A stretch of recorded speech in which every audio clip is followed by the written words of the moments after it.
Good morning everyone. कैसे हैं आप सभी? आई होप सभी बहुत अच्छे होंगे। टुडे इज 13 2023 और डे है आज मंडे। तो आज हम जो वो क्या डिस्कस करने वाले हैं, आज हम डिस्कस करेंगे एक टॉपिक नहीं बल्कि एक पूरा चैप्टर जो वो डिस्कस करेंगे, जो कि आपको मिलेगा 10th क्लास की एनसीईआरटी में। और ये जो चैप्टर है उसका नाम है अवर एनवायरनमेंट। तो इस पूरे चैप्टर को जो वो इस छोटी सी वीडियो में जो वो डिस्कस करेंगे। मैं जो वो एक दो दिन से जो वो इस पर जो वो थोड़ा सा सर्च कर रहा था, इस पर मतलब कि एक नोट्स टाइप जो वो मैंने यहाँ पे जो वो लिखा है, देखिए यहाँ पे आपको मिलेगा, वो छोटा छोटा करके लिखा है। और यहाँ पे एक और जो वो इसका पेज है, जबकि यहाँ पे एक ही टॉपिक है नेक्स्ट इस दूसरे पेज पे, और सारा जो वो एक इसी पेज पे जो वो मैंने पूरा जितना भी चैप्टर था हमारा, पूरे इस चैप्टर का जो वो पूरा निचोड़ जो आप इसको बोल सकते हैं। तो क्योंकि मैं सोच रहा था इस चैप्टर में जो वो ज़्यादा कुछ है नहीं, तो क्यों ना बच्चे जो वो ज़्यादा इसमें जो वो टाइम वेस्ट ना करें, इसलिए जो वो इस छोटे से पार्ट में जो हम लोग इस पूरे चैप्टर में जो भी पूछा जा सकता है उस पूरे चैप्टर, मतलब कि जो भी टॉपिक आ रहे हैं उन सभी को जो वो डिस्कस करेंगे। ये आपको मिलेगा 10th क्लास की एनसीईआरटी में, लास्ट चैप्टर है साइंस की बुक में, लास्ट चैप्टर जो वो आपको ये मिलेगा आवर एनवायरनमेंट। तो इसमें जो भी इंपॉर्टेंट इंपॉर्टेंट बातें यहाँ पे लिखी है वो आपके एग्जाम के लिए इंपॉर्टेंट होंगी। तो मैं बोलता हूँ कि इस वीडियो को जो आप पूरा देखिए, एक चैप्टर जो वो इतने कम टाइम में जो वो आपको कहीं नहीं मिलने वाला है। स्टार्ट करते हैं। सबसे पहले जो वो आपको पता होना चाहिए कि एनवायरनमेंट जो वो क्या होता है। बहुत ही बिल्कुल सिंपल भाषा में जो वो समझने की कोशिश करेंगे। यहाँ पे जो वो लिखा भी है, इसको अगर आप नहीं पढ़ पाओ तो भी प्रॉब्लम नहीं है, आपको जो वो सिर्फ सुनना है और आपको जो वो चीज़ें याद होना शुरू हो जाएगी। देखिए एनवायरनमेंट क्या होता है, जो हमारे आस पर्यावरण जिसको बोलते हैं, आसपास का जो भी सराउंडिंग में, आप अपनी सराउंडिंग में देखिए क्या क्या है। देखिए जैसे मैं जो वो बैठा हूँ अपने रूम में, तो मेरे आसपास जो वो बहुत सारे जैसे नॉन लिविंग थिंग्स है, लिविंग थिंग्स हो सकती है। ठीक है। तो ये जो हमारी सराउंडिंग है इसी को जो वो एनवायरनमेंट बोलते हैं। उसमें जो वो प्लांट्स आ सकते हैं जो कि लिविंग थिंग्स हैं। लिविंग का मतलब है जो सांस लेते हैं, ठीक है, जो चल फिर सकते हैं। ठीक है। तो वो लिविंग भी हो सकती है, नॉन लिविंग भी हो सकती है, हमारे सराउंडिंग में जो भी है। ठीक है। जो हमार जैसे हम मैं जो वो यहाँ पे बैठा हूँ, तो हमारे मेरे सराउंडिंग में क्या है, एयर भी है। ठीक है। आसपास ऑक्सीजन है, कार्बन डाइऑक्साइड है। तो ये हमारा जो वो एक प्रकार से our surrounding is called environment. क्या होता है? एनवायरनमेंट मतलब कि हमारे चारों ओर का आसपास का जो भी वातावरण है उसी को जो हम लोग एनवायरनमेंट बोलते हैं। नेक्स्ट है इकोसिस्टम। क्या होता है? इकोसिस्टम क्या होता है? देखिए इकोसिस्टम का मतलब है एक प्रकार से जो वो जैसे हम लोग जो वो जैसे लिविंग विंग्स वो क्या हुआ, लिविंग। ठीक है। लिविंग विंग्स हुए जो हम लोग हैं, जैसे जो सांस ले रहे हैं, चल फिर सकते हैं। और नॉन लिविंग हुए जो मतलब कि जैसे मेटल है कोई। ठीक है। जैसे हीटर है। ठीक है। जैसे टीवी है। ठीक है। जब बहुत सारी चीज़ें जब आपको अपने आसपास मिलेगी। ठीक है। जैसे हम लोग क्या कर रहे हैं, हम लोग जो इनको यूज़ कर रहे हैं, हम लोग इन पर डिपेंड डिपेंड है। जैसे एक छोटा सा एग्जांपल देखिए, जैसे हम लोग जो वो सांस ले रहे हैं, तो सांस जो वो मतलब कि ऑक्सीजन ले रहे हैं ना, हमें ऑक्सीजन ही तो जरूरी है हमारे लिए। ऑक्सीजन जो वो कौन दे रहा है? ऑक्सीजन पेड़ पौधे दे रहे हैं। मतलब कि हम जो वो किस पर डिपेंड हुए, एक प्रकार से जो वो हम लोग डिपेंड हुए प्लांट्स पर। ठीक है। पेड़ पौधों पर। और पेड़ पौधों को कुछ क्या चाहिए अपने भोजन बनाने के लिए। ठीक है। तो भोजन बनाने के लिए उन्हें जो वो कार्बन डाइऑक्साइड चाहिए, और कार्बन डाइऑक्साइड जो वो एक प्रकार से हम भी जो वो छोड़ रहे हैं। ठीक है। ऐसा नहीं है कि कार्बन डाइऑक्साइड ही छोड़ रहे हैं, बहुत सारी और गैसेज जो वो आती है ऑक्सीजन के साथ, जो वो अंदर से जब अंदर सांस लेते हैं फिर बाहर छोड़ते हैं, तो ऑक्सीजन के साथ जो वो मतलब कि कार्बन डाइऑक्साइड जो वो कुछ मात्रा में, कुछ परसेंट जो वो कार्बन डाइऑक्साइड भी आती है, 100% नहीं बोल सकते। ठीक है। तो ये कार्बन डाइऑक्साइड जो वो हम छोड़ रहे हैं, मतलब कि हम एक दूसरे पर जो वो डिपेंडेंट है। ठीक है। लेकिन आप बोलेंगे कि यहाँ पे जो वो अगर जैसे सनलाइट की भी तो ज़रूरत होती है खाना बनाने के लिए। देखिए sun is the ultimate source of light. सूरज नहीं होगा तो कुछ भी नहीं होगा। ठीक है। इसलिए जो वो एक क्वेश्चन पूछा जा सकता है कि सन इज़ द अल्टीमेट सोर्स। सन होगा तभी जो वो पेड़ पौधे होंगे, तभी जो वो आगे फूड चेन बनेगी। बात करेंगे इसकी फूड चेन की। तो एक प्रकार से इकोसिस्टम इसी को बोलते हैं। देखिए यहाँ पे लिखा है, this is a system of interdependence among various living beings and non living things in a given habitat. Habitat का मतलब है जहाँ पे हम रहते हैं, निवास स्थान जिसको हम बोलते हैं। ठीक है। तो वहाँ पे हम लोग जो वो बहुत सारी चीज़ों पर जो वो डिपेंडेंट है, जैसे वो लिविंग भी हो सकती है, नॉन लिविंग भी हो सकती है। तो उसको जो वो एक प्रकार से इको सिस्टम बोलते हैं, ठीक है। अब यहाँ पे देखिए दो प्रकार के जो वो यहाँ पे कंपोनेंट, इसके दो प्रकार के आगे टाइप है। एक होता है बायोटिक कंपोनेंट, एक होता है एंटीबायोटिक कंपोनेंट। बायोटिक क्या होता है, देखिए बायोटिक नाम से बता रहा है बायो, बायोटिक, तो all living things makes the biotic component. जितनी भी लिविंग विंग्स है वो एक प्रकार से क्या बनाते हैं, बायोटिक कंपोनेंट को बनाते हैं। जैसे एग्जांपल के लिए ग्रीन प्लांट्स हो गए, ठीक है, एनिमल्स हो गए, माइक्रो ऑर्गेनिज्म होंगे, ये जो वो किसकी कैटेगरी में आएंगे, बायोटिक में आएंगे। तो इसके बिल्कुल अपोजिट जो वो अबायोटिक हो गया, ठीक है। एबायोटिक क्या मतलब है, ऑल नॉन लिविंग थिंग्स, जैसे कि एयर हो गया, वाटर हो गया, सॉइल हो गया। तो ये जो वो कुछ एबायोटिक कंपोनेंट है और बायोटिक, इसके बीच में जो आपको थोड़ा सा डिफरेंस पता होना चाहिए। आपको जो वो क्वेश्चन सिंपल सा पूछ सकते हैं कि इनमें से कौन सा बायोटिक है, कौन सा एंटीबायोटिक है, सॉरी एंटीबायोटिक नहीं, एबायोटिक। नेक्स्ट है फूड चेन, वेरी इंपॉर्टेंट है फूड चेन, आपको पता होना चाहिए। पूरा चैप्टर जो वो फूड चेन से ही रिलेटेड है। तो फूड चेन का मतलब क्या है, देखिए जैसे मैंने बोला sun is the ultimate source of light, sun से जो वो सन से ही ग्रास बनेगी, तो सन को हम नहीं ले रहे हैं, हम बात कर रहे हैं ग्रास। ग्रास मतलब कि घास। घास जो वो कौन खाएगा, गॉट खाएगी, बकरी खाएगी, ठीक है। बकरी को मान लो किसने खा लिया, बकरी को मान लो जैसे जो भी नॉन वेजिटेरियन है, जो मांस खाते हैं, ठीक है, तो वो ह्यूमन है, ह्यूमन खा लेता है, तो इसलिए जो बकरी को ह्यूमन ने खाया, ठीक है, बकरी को ह्यूमन ने खा लिया। मान लो यहाँ पे जो बकरी को मैं ऐसे बोल सकता है कि लाइन ने खाया, ठीक है, तो लाइन भी हो सकता है। तो ये जो वो एक प्रकार से एक फूड चेन बन गई, ठीक है, फूड चेन बन गई। इसमें क्या होता है कि एनर्जी जो वो ट्रांसफर होती है, ठीक है। 10% लॉ की जो बात करेंगे फिलहाल, जो वो फूड चेन जो वो हमारी ये बन चुकी है। अब फूड चेन में जो सबसे इंपॉर्टेंट बात जो आपको याद रखनी है वो होता है सबसे पहले यहाँ पे प्रोड्यूसर, ठीक है, जो प्रोड्यूस कर रहा है, ठीक है। तो सबसे नीचे जो वो हमारा आएगा प्रोड्यूसर, फिर आएगा ऊपर जो वो प्राइमरी कंज्यूमर, कंज्यूम हो रहा है ना, जैसे बकरी है प्राइमरी कंज्यूमर यहाँ पे। फिर जो वो अगर सेकेंडरी है तो सेकेंडरी कंज्यूमर जो वो, जैसे ह्यूमन मैंने बोला तो ह्यूमन जो वो सेकेंडरी कंज्यूमर हो गया। और लास्ट में होगा टर्सरी, टर्सरी कंज्यूमर, ठीक है। जैसे चलो यहाँ पे तो तीन ही है, ठीक है, लेकिन यहाँ पे देखिए नेक्स्ट जैसे एक फूड चेन और है प्लांट। प्लांट को किसने खाया, इंसेक्ट ने खाया। इंसेक्ट को जो वो मेंढक, फ्रॉग ने खाया। फ्रॉग को जो वो स्नेक खा रहा है, स्नेक को जो वो पीकॉक खा रहा है। तो ये जो वो सबसे लास्ट में पीकॉक है। जब हम आगे जो वो बात करेंगे एक बायोलॉजिकल मैग्निफिकेशन, ठीक है, तो वहां से जो वो इसको भी आप रिलेट करेंगे। लेकिन अभी जो आप समझिए फूड चेन के बारे में, तो क्या हो रहा है, एक प्रकार से transfer of energy from the sun, ठीक है, क्या लिखा है, transfer of energy from the sun to different biotic component of an ecosystem. Also food chain can be defined as cycle in which to its home, ठीक है। तो यहाँ पे देखिए बोल रहा है transfer of energy from sun से जो भी डिफरेंट बायोटिक कंपोनेंट में जो भी एनर्जी जा रही है, ठीक है, इसी को ही फूड चेन बोलते हैं। अब देखिए सन इज द अल्टीमेट सोर्स। सन से क्या हुआ, सन से जो वो हमारी लाइट आई, वो जो वो किसको चाहिए, वो चाहिए जो भी प्लांट्स है, ग्रीन प्लांट्स हैं, उनको जो भोजन बनाने के लिए। तो एक प्रकार से एनर्जी कहाँ से आई, सूरज से, ठीक है, सूरज से आई। तो ये जो वो डिफरेंट हमारे जो वो बायोटिक कंपोनेंट्स हैं आगे, जहाँ पे एनर्जी जो वो ट्रांसफर हो रही है, तो एक प्रकार से इसी को जो वो फूड चेन बोलते हैं, ठीक है। आपको जो वो बहुत बड़ी ज़्यादा फूड चेन नहीं मिलेगी आपकी एनसीईआरटी में भी, जो वो 7-8 तक जो वो मेरे ख्याल से होंगी। तो जैसे ये जो वो मेरे ख्याल से सबसे बड़ी जो वो मैंने यहाँ पे लिखा, प्लांट्स हो गया, इंसेक्ट हो गया, फ्रॉग, फिर स्नेक खा रहा है, स्नेक को जो वो पिकॉक खा रहा है लास्ट में, हाँ पिकॉक को जो वो ऐसे बोलते हैं कि लाइन लास्ट में खा रही है। तो ऐसे जो वो फूड चेन बना दी। इसमें आप एक बात याद रखिए, इसमें जो वो ट्रॉफिक लेवल होते हैं, टॉपिक लेवल का सीधा सा मतलब ये है कि नीचे जो वो प्रोड्यूसर होगा, ठीक है, प्रोड्यूस जो कर रहा है, जैसे घास है, ठीक है, तो प्रोड्यूसर, फिर प्राइमरी हो गया, फिर सेकेंडरी लेवल हो गया, और टर्सरी लेवल। अब आप बोलेंगे कि यहाँ तो आपने लेवल जो वो कितने बताए, 1 2 3 4 लेवल बताए, प्रोड्यूसर, प्राइमरी, सेकेंडरी और टर्सरी। लेकिन यहाँ पे 1 2 3 4, यहाँ तो 5 है।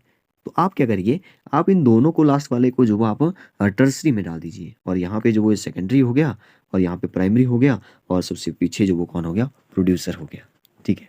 तो ऐसे जो वो आपको ये फूड चेन जो वो याद रखनी है। नेक्स्ट है हमारा फूड वेब।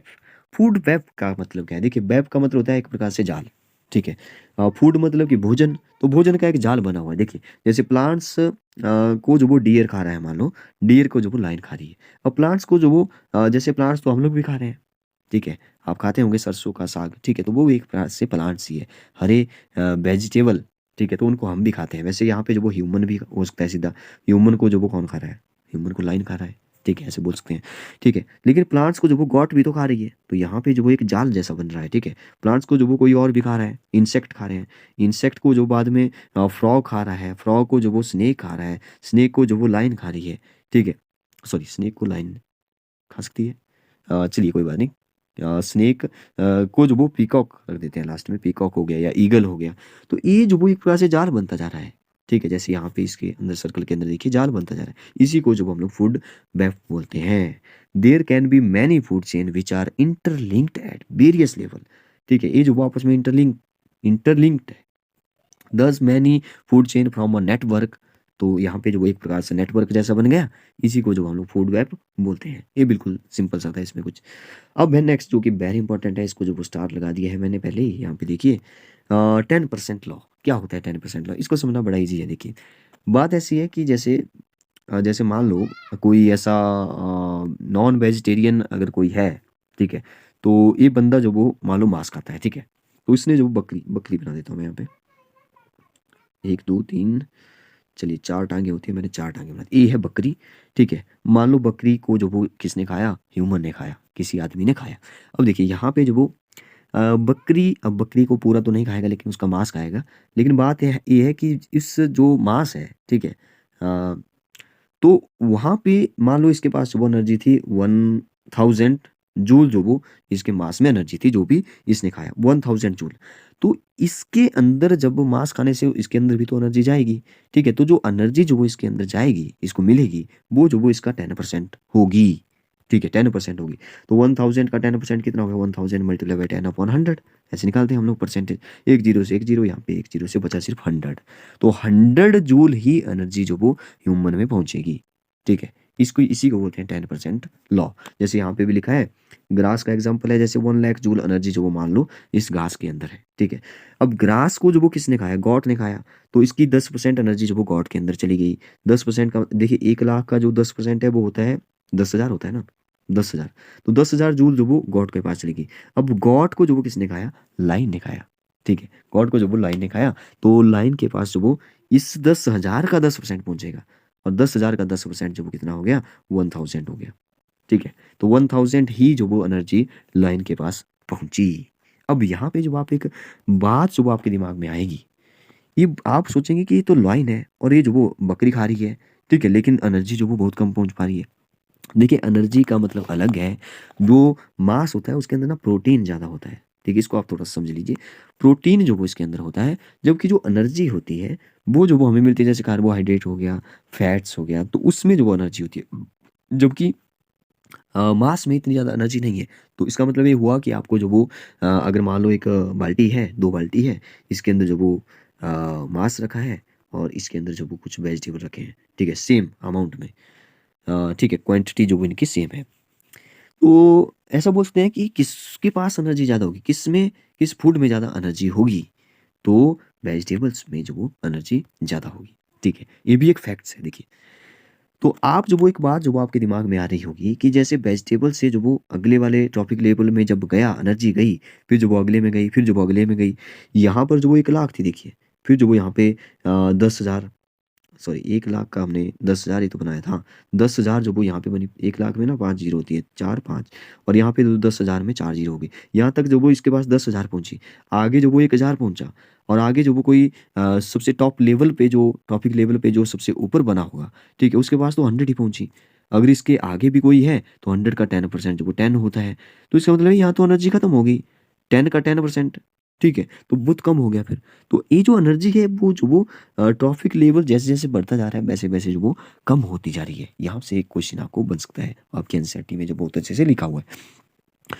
तो आपको यहाँ से एक पॉइंट याद रखना है कि जैसे जैसे जो वो लेवल्स बढ़ता जाएगा, ठीक है, तो वैसे वैसे जो वो एनर्जी कम होती जाएगी। इसी कारण से जो वो फूड चेन में जो वो 4 5 मेंबर से ज़्यादा नहीं होते हैं। सबसे इंपॉर्टेंट पॉइंट। ठीक है, जैसे नेक्स्ट लिखा है, why there can't be more than 3 or 4 member in a food chain. तो मैंने आपको बता दिया, 10% लॉ क्या बोलता है कि इसमें जो वो, इसमें क्या होता है कि no list amount of energy, no नहीं, लीस्ट अमाउंट ऑफ एनर्जी। ठीक है, in this least amount of energy is received by the last member. जो लास्ट मेंबर है उसके पास वो बहुत कम एनर्जी पहुंचेगी।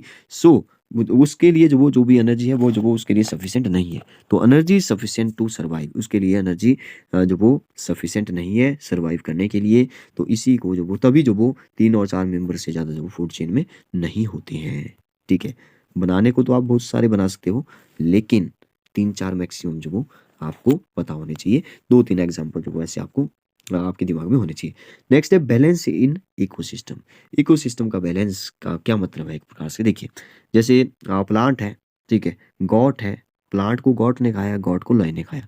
अब मान लो बीच में से जो वो एक गायब हो गया, ठीक है, मान लो गॉट गायब हो गई, ठीक है, गॉट गायब हो गई, तो आप जो लाइन है उसको जो वो कहीं और जाना पड़ेगा, मतलब कि इफेक्ट तो पड़ेगा, ठीक है, फूड चेन पर इफेक्ट पड़ेगा अगर एक मेंबर भी बीच में से गायब होता है तो। अब आप बोलेंगे कि लायन जो वो गॉड को नहीं खा रहा है तो कुछ और खा लेगा, रैबिट खा लेगा, ठीक है, चलो वो बात अलग है।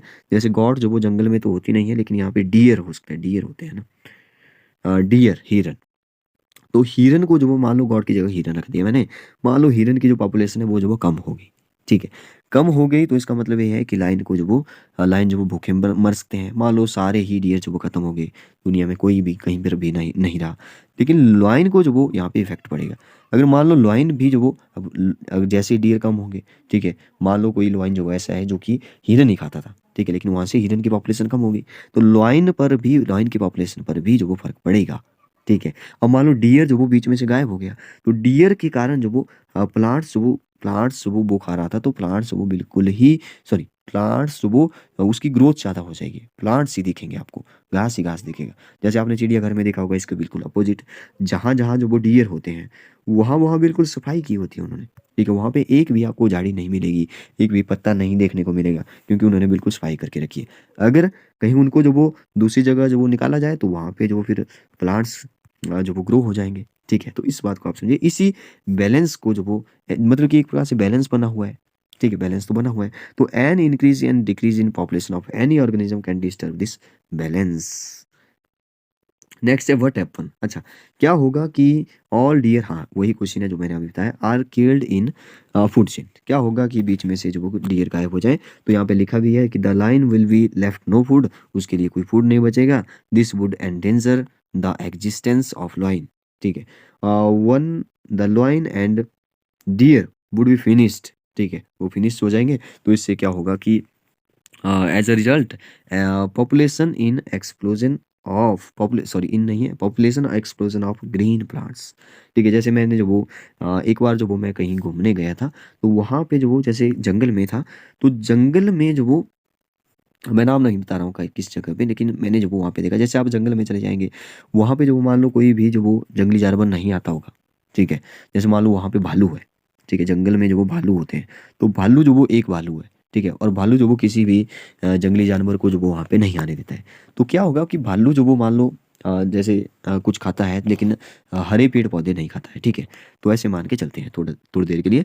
तो क्या होगा कि वहाँ पे जो वो प्लांट्स की जो प्लांट्स ही प्लांट्स आपको देखेंगे, जंगल जो वो बिल्कुल हरा भरा दिखेगा, ठीक है, वो किस कारण हुआ? क्योंकि यहाँ पे जो प्लांट्स को खाने के लिए कोई है नहीं, ठीक है। तो कुछ इस तरह से आप इसको समझिए। तो प्लांट्स जो वो यहाँ पे पॉपुलेशन एक्सप्लोजन। नेक्स्ट लिखा है type of substances, types of substances.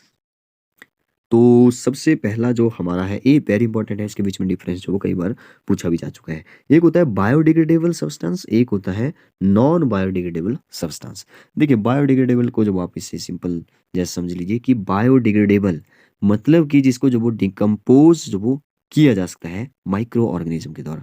जैसे जैसे मान लो किसी की जो वो यहाँ पे लाश पड़ी हुई है, ठीक है, तो कुछ माइक्रो ऑर्गेनिज्म है, जैसे जैसे हम लोग जो वो कई सारे देखते हैं, जैसे जंगल में जो वो कुछ किसी की किसी एनिमल की जो वो लाश पड़ी है मान लो, तो वहाँ पे जो वो एक प्रकार से वो जो वो ऐसा नहीं है कि वो वैसी रहेगी, ठीक है। तो कुछ ऑर्गेनिज्म होते हैं जो कि जैसे हमारे अंदर भी जो वो कुछ ऐसे ऑर्गेनिज्म होते हैं, जैसे आपने देखा होगा कि जो आदमी की लाश होती है उसको जो वो जल्दी से जला दिया जाता है, नहीं तो उसके अंदर जो वो जो भी माइक्रो ऑर्गेनिज्म, ठीक है, कीड़े होते हैं अंदर, ठीक है, छोटे छोटे, तो वो जो वो एक प्रकार से अंदर अपने हमारे अंदर ही उसको जो वो बॉडी को खाना शुरू कर देते हैं, और स्मेल आती है, ठीक है, सड़ जाती है, बॉडी सड़ जाती है। तो कुछ इस तरह से आप समझिए कि मतलब एक प्रकार से वो क्या हुआ, बायोडिग्रेडेबल सब्सटेंस हुए ऐसे substance which can be decompose by और माइक्रो ऑर्गेनिज्म, ठीक है। जैसे यहाँ पे लिखा है all the organic substance are biodegradable.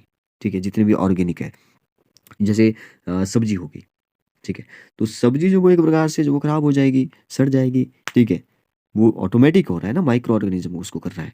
जैसे एग्जांपल है vegetable peels, dead remains of plants हो गया, ठीक है, बहुत सारी ऐसी चीज़ें हैं।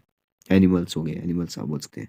नॉन बायोडिग्रेडेबल में जो वो बिल्कुल अपोजिट है, जिसको जो वो which can't be decompose easily, easily जरूर लिखें यहाँ पे, क्योंकि जैसे आप सोचेंगे यहाँ पे जो वो प्लास्टिक हो गया, प्लास्टिक ठीक है नॉन बायोडिग्रेडेबल है, लेकिन एक टाइम ऐसा आएगा जब प्लास्टिक भी जो पूरी तरह से डिकम्पोज हो जाएगा। तो प्लास्टिक जो वो एक प्रकार से क्या है, प्लास्टिक जो वो एक प्रकार से नॉन बायोडिग्रेडेबल है, लेकिन आपने लिखना है कि substance which can't be decompose easily, जो इजली जो वो डिकम्पोज नहीं होता है, ठीक है, जैसे प्लांट्स हो गया, कुछ मेटल्स हो गए, ठीक है, जैसे बोन्स है, हमारी हड्डियां हैं जैसे, तो हड्डी भी जो वो मतलब जैसे किसी की को दबा देते हैं जैसे, ठीक है, तो दबा देते हैं तो वहाँ पे जो आप देखेंगे जैसे किसी एनिमल को जब वो दबा दिया, तो वहाँ पे जो वो कुछ साल बाद आप देखेंगे हड्डियाँ दिखेगी, क्योंकि हड्डियाँ जो वो अच्छे से डिकम्पोज नहीं होती है। तो ये जो वो आपको समझने के लिए एक एग्जांपल दिया है मैंने। तो कुछ इस तरह से आप समझिए कि नॉन बायोडिग्रेडेबल सब्सटेंस वो सब्सटेंस होते हैं जो डिकम्पोज इजीली नहीं होते, और बायोडिग्रेडेबल जो है वो सब्सटेंस इजीली डिकम्पोज हो जाते हैं, ठीक है। जैसे सब्जी का एग्जांपल बेस्ट है, आपने घर में जो डेली लाइफ में आप देखते हैं कि सब्जी जो वो 3-4 दिन, ठीक है, गर्मी में तो ज़्यादा जल्दी खराब हो जाती है, तो वो क्या हो रहा है, डिकम्पोज हो गई, खत्म हो गई, ठीक है, इजली। नेक्स्ट जो वो हमारा टॉपिक है प्रॉब्लम ऑफ वेस्ट डिस्पोजल, ठीक है, इसमें 4R के बारे में जो आपको पता होना चाहिए। सबसे पहले रिड्यूस, रिड्यूस का जैसा मतलब है कि आपको जो वो यहाँ पे रिड्यूस, रिड्यूस का मतलब कम करना है। जैसे एग्जांपल के लिए आप ऐसे समझिए, जैसे बिजली है, ठीक है, तो बिजली का जो बिल है, मान लो आजकल तो जैसे फ्री हो गया है, लेकिन बिजली का बिल आता है, ठीक है, मान लो, ठीक है, तो बिजली का बिल जो वो आ रहा है, ठीक है, आपको जो वो उन रूम्स में जो वो मतलब कि लाइट जो वो ऑफ रखनी है, जहाँ पे जो वो उसका कोई काम नहीं है, ठीक है, जैसे मान लो शाम के टाइम जब वो जैसे सो गए तो लाइट बंद कर दो, ठीक है, ऐसा नहीं है कि वो जो वो जलती रही पूरी रात, ठीक है। तो एक प्रकार से रिड्यूस का मतलब है कम करना, उसके यूज़ को ही कम करना है। तो मैंने बिजली का एग्जांपल दिया, वैसे यहाँ पे जो वो कुछ और भी एग्जांपल हम ले सकते हैं। रिड्यूस का मतलब जैसे यहाँ पे हमारा वेस्ट से रिलेटेड है, तो रिड्यूस का जो वो एक प्रकार से आप ऐसे एग्जांपल ले सकते हैं कि जैसे कुछ ऐसी चीज़ जैसे प्लास्टिक है, ठीक है, तो प्लास्टिक के यूज़ को जो वैसे तो बंद हो गया प्लास्टिक, ठीक है, तो प्लास्टिक के यूज़ को जो वो कम करना, एक प्रकार से रिड्यूस जो वो आप इसको मान के चलेंगे। 1 मिनट रुक जाइए, यहाँ पे जो वो कुछ और ही हो चुका है, यस। नेक्स्ट है रिसाइकल। देखिए रिसाइकल, देखिए रिड्यूस जो वो हम सभी करते हैं, ठीक है, कुछ ऐसी प्लास्टिक की चीज़ों को जो वो हम लोग कम कर दीजिए, उनका यूज़ ही कम कर दीजिए, तो एक प्रकार से जो वो हमारे एनवायरनमेंट के लिए सही रहेगा। नेक्स्ट है रिसाइकल। रिसाइकल जो मेरे ख्याल से जैसे हाँ कबाड़ वाले जो आते हैं, ठीक है, जो कबाड़ वाले आते हैं वो जो वो क्या करते हैं, वो जो वो जैसे पेपर्स हो गया रद्दी वाले, तो वो जो पेपर्स ले जाते हैं, प्लास्टिक की बॉटल ले जाते हैं, शीशे की बॉटल ले जाते हैं, तो वहाँ पे वो क्या करेंगे, वो उसका जो वो रिसाइकल करेंगे उसको, ठीक है, जैसे मान लो प्लास्टिक है, उसको जो वो गला करके फिर से कुछ रिसाइकल करके जो वो कुछ बना दिया, जैसे पेजीज है, ठीक है, पेजीज का कुछ रिसाइकल करके जो जैसे बॉटल है, ठीक है, प्लास्टिक की बॉटल है या शीशे वाली बॉटल्स है, तो उनका जो वो रिसाइकल करके जो वो उसका यूज़ करेंगे। तो रिसाइकल जो वो हम तो नहीं करेंगे, लेकिन मतलब ऐसे जो आप समझ लीजिए इसको। नेक्स्ट है रीयूज़। हाँ, ये रीयूज़ जो वो हम लोग बहुत ज़्यादा करते हैं, और मुझे लगता है इस पूरे में इन 4R में जो वो सबसे ईज़ी और सबसे इम्पोर्टेंट जो वो क्या है, रीयूज़ है, ठीक है। रीयूज़ का सीधा सा मतलब ये है कि आपने जैसे रीयूज़ हम लोग करते हैं, सभी करते हैं डेली लाइफ में। जैसे आपने जो कोई बॉटल ले लिया, जैसे मान लो ड्यू की बॉटल है, ठीक है, ड्यू की जो बॉटल है मान लो 40 की आती है आजकल, देखिए, तो ड्यू की जो बॉटल है वो आपने ली, ठीक है, अब आप क्या कर रहे हैं, आपने फेंका नहीं उसको, आप घर में जो वो पानी पीने के लिए उसका यूज़ कर रहे हैं, ठीक है, पानी पीने के लिए उसका यूज़ किया, तो आपने उसका फिर से यूज़ किया, एक बार पिया उसको, फिर जो घर में जाकर के उसको पानी डाला और पानी में यूज़ कर लिया आपने। बहुत सारी और भी ऐसी चीज़ें हैं, जैसे कोई बॉटल, बड़े वाली बॉटल है, उसको काट करके जो आपने उसके अंदर जो वो कुछ प्लांट्स वो ग्रो करा है। तो ऐसे जो वो बहुत सारी यूसेज है। ज़्यादा डिटेल में नहीं जाएंगे, हम चैप्टर को जो वो इसी एक छोटी सी वीडियो में जो वो ख़त्म करेंगे। नेक्स्ट है रिकवर। रिकवर का जो वो एक प्रकार से ऐसा मतलब है, जैसे बिजली का मैंने बोला कि 1 महीने में जैसे आपको पता ही है कि कितना यूनिट जो वो फ्री होगा आपके यहाँ पे। जैसे मान लो 60 यूनिट जो वो आपके लिए फ्री है, ठीक है। आपने क्या किया, वैसे तो वो अलग बात है, मैं एग्जांपल से आपको समझा रहा हूँ, ठीक है। मान लो 60 यूनिट जो वो आपने ख़त्म करना है, ठीक है, ख़त्म नहीं करना है, मतलब 60 यूनिट जो वो आपको 2 महीने में चाहिए मान लो, ठीक है। 2 महीने में के लिए जो वो 60 यूनिट है, 60 से ज़्यादा जो वो आप नहीं कर सकते, ठीक है। आपने जो मान लो पहले महीने में जो वो 40 यूनिट जो वो बिजली यूज़ कर ली, ठीक है। तो आपको जो वो अगले महीने में जो वो 60 यूनिट से ज़्यादा तो नहीं करनी है, ठीक है। तो टोटल जो वो दोनों महीने का, तो आपको जो वो अगले महीने में जो वो उसको जो आपने पहले खर्च कर दिया उसको जो वो रिकवर करना पड़ेगा। एक रिकवर करने का एक प्रकार से मतलब ऐसे है कि आप उसको कवर करिए, ठीक है। तो आपको जो वो अगली बार 20 यूनिट बिजली ही खर्च करनी है, तभी जो वो टोटल 60 बनेगा, अगर आपको 2 महीने में 60 ही मिल रही है तो। तो एक प्रकार से रिकवर जो आप इसको ऐसे समझिए कि रिकवर का मतलब क्या है। नेक्स्ट है हमारा बायोलॉजिकल मैग्नीफिकेशन। मैंने बोला था कि इस पर जो वो हम लोग बात करेंगे। देखिए इसमें बिल्कुल जैसे 10% लॉ होता है ना, इस ये बिल्कुल अपोजिट चलेगा। देखिए कैसे? इसमें क्या होता है कि जैसे घास है, ठीक है? घास। तो ग्रास के अंदर जो वो कोई ऐसा हार्मफुल हार्मफुल सब्सटेंस है, ठीक है? फिर क्या होगा, घास को जो वो कौन खाएगा? बकरी खाएगी, गॉट खाएगी। घास को बकरी ने खाया लेकिन ग्रास में क्या था? हार्मफुल सब्सटेंस था। तो इससे क्या हुआ, वो बकरी के अंदर गया और बकरी के अंदर गया तो वो जो वो उसके अंदर बढ़ गया, ठीक है? और बकरी को जो मान लो ह्यूमन ने खाया और ह्यूमन को जो वो जो वो बढ़ रहा है अब, ठीक है? जैसे वहाँ पे 10% जो वो घटता था, यहाँ पे वो उसकी जो मात्रा है, ठीक है? वो जो वो बढ़ रही है। जैसे मान लो कोई वायरस है, ठीक है? तो इसके अंदर जो वो इसको कोई घास के अंदर जो वो ऐसा कुछ इसको इफ़ेक्ट नहीं पड़ रहा था वायरस से, लेकिन वायरस जो वो जैसे बकरी में गया, तो बकरी को भी मान लो ज़्यादा कुछ नहीं हुआ, लेकिन बकरी से जो वो जब ह्यूमन में गया, तो उसका जो वो इफ़ेक्ट जो वो बढ़ गया और ह्यूमन की जो वो मान लो मृत्यु हो गई, ठीक है? तो इसको आप ऐसे समझिए जैसे यहाँ पे लिखा भी है, the concentration of harmful substances increase from the one trophic level to another, ठीक है? हार्मफुल सब्सटेंसेस का जो कंसंट्रेशन है, वो जो वो एक प्रकार से क्या हो रहा है, इंक्रीज हो रहा है अकॉर्डिंग टू ट्रॉफिक लेवल, मतलब कि ट्रॉफिक लेवल एक ट्रॉफिक लेवल से दूसरे में जब जा रहा है, वो जो वो उसका जो इफेक्ट है वो जो वो बढ़ रहा है, ठीक है? This increase in concentration in harmful substance is known as biological magnification, ठीक है? मैग्नीफाई का मतलब है कि उसको जो वो मैग्नीफाई करना, बड़ा करना, तो एक प्रकार से वो जो वो बड़ा हो रहा है। इसको आप ऐसे समझ सकते हैं कि जैसे किसी के अंदर जो वो कोई एक ऐसा बीमारी है, ठीक है? वो बीमारी जो वो किसी दूसरे में गई तो वो जो वो एक प्रकार से जैसे छोटे-छोटे ऑर्गेनिज़्म है, माइक्रो ऑर्गेनिज़्म आप उसको बोल सकते हैं, ठीक है? तो वहाँ पे जो वो किसी एक को जो वो जो वो क्या करेंगे, अपनी पॉपुलेशन को बढ़ाएँगे, ठीक है? तो वैसे-वैसे जो वो आगे से फूड चेन में आगे-आगे चलता जाएगा, वैसे-वैसे जो वो जो वो एक प्रकार से बढ़ते जाएँगे, ऐसे आप इसको समझिए। नेक्स्ट है हमारा last topic, ozone layer. Ozone layer आप सभी को पता ही है। देखिए क्या होता है, हमारे ओज़ोन लेयर कैसे बन रही है पहले तो ये देखिए। हमारे एनवायरनमेंट में, हमारे इस एयर में, ठीक है? क्या है, ऑक्सीजन है, कार्बन डाइऑक्साइड है, ठीक है? ऑक्सीजन जो वो 21% है, कार्बन डाइऑक्साइड जो वो 0.003 है, और भी बहुत सारी गैसें हैं, ठीक है? वाटर वेपर है, ठीक है? डस्ट पार्टिकल है, बहुत सारा बहुत कुछ है हमारी एयर में। हाँ, सबसे ज़्यादा नाइट्रोजन है, उसकी बात नहीं की, 78% अप्रॉक्स। तो सबसे ज़्यादा तो नाइट्रोजन है। देखिए ऑक्सीजन जो हमारे लिए ज़रूरी है, तो ऑक्सीजन O2 को हम ऑक्सीजन बोलते हैं। O2 का मतलब है 2 ऑक्सीजन, ऑक्सीजन प्लस ऑक्सीजन। अब देखिए क्या हो रहा है, ओज़ोन मतलब कि हमारे ऊपर है ना वो, मतलब कि आसमान में जो वो ऑक्सीजन इतने ऊपर तो नहीं है, लेकिन हमारे आसपास के जो वातावरण है वहाँ तो ऑक्सीजन है। तो क्या हो रहा है, स्ट्रेटोस्फियर इसको बोलते हैं। देखिए यहाँ पे लिखा भी है कहीं पे, ozone layer is also called stratosphere, ठीक है? अब देखिए क्या होता है, सूरज से जो वो क्या आ रही है, अल्ट्रावायलेट रेज आ रही है। सूरज से क्या होता है कि 3 प्रकार की जो वो रेज आती है। एक आती है अल्ट्रावायलेट, एक होती है विजिबल और एक होती है इंफ्रा रेड रेज। ये 3 प्रकार की जो वो रेज सूरज से आती है। देखिए जो इंफ्रारेड आ रही है वो जो वो क्या करेगी, इंफ्रारेड आएगी तो हमारे जो लेयर जो बन रही है ओजोन लेयर, वो जो वो देखिए कैसे बन रही है, ऑक्सीजन को जो वो ऑक्सीजन के जो पार्टिकल है उसको जो वो ब्रेक कर रही है। मतलब ऑक्सीजन जो वो O2 है, उसको जो वो उसने ब्रेक किया, किसने? यूवी रेज ने, जो कहाँ से आई, सूरज से आई। ऑक्सीजन को ब्रेक किया और ऑक्सीजन प्लस ऑक्सीजन, 2 ऑक्सीजन बन गए। अब ये जो ऑक्सीजन था वो अलग हो गए, दोनों पार्टिकल जो वो इसके अलग हो गए। अब दोनों ही जो वो अलग हो गए, इसका मतलब ये हुआ कि कहीं और भी ऑक्सीजन होगा, O2 तो कहीं और भी होगा। तो ये जो O2 है नेक्स्ट वाला, ये जो वो मान लो इस एक ऑक्सीजन के साथ मिल गया, तो ऑक्सीजन कितने हो गए? 3 ऑक्सीजन हो गए और इसी 3 ऑक्सीजन को जो हम लोग ओज़ोन बोलते हैं, जिसका जो सूत्र है वो जो वो O3 है। अब देखिए ओज़ोन लेयर को जो वो हम स्ट्रेटोस्फीयर भी बोलते हैं, इसको आप याद रखिए, वेरी इंपॉर्टेंट।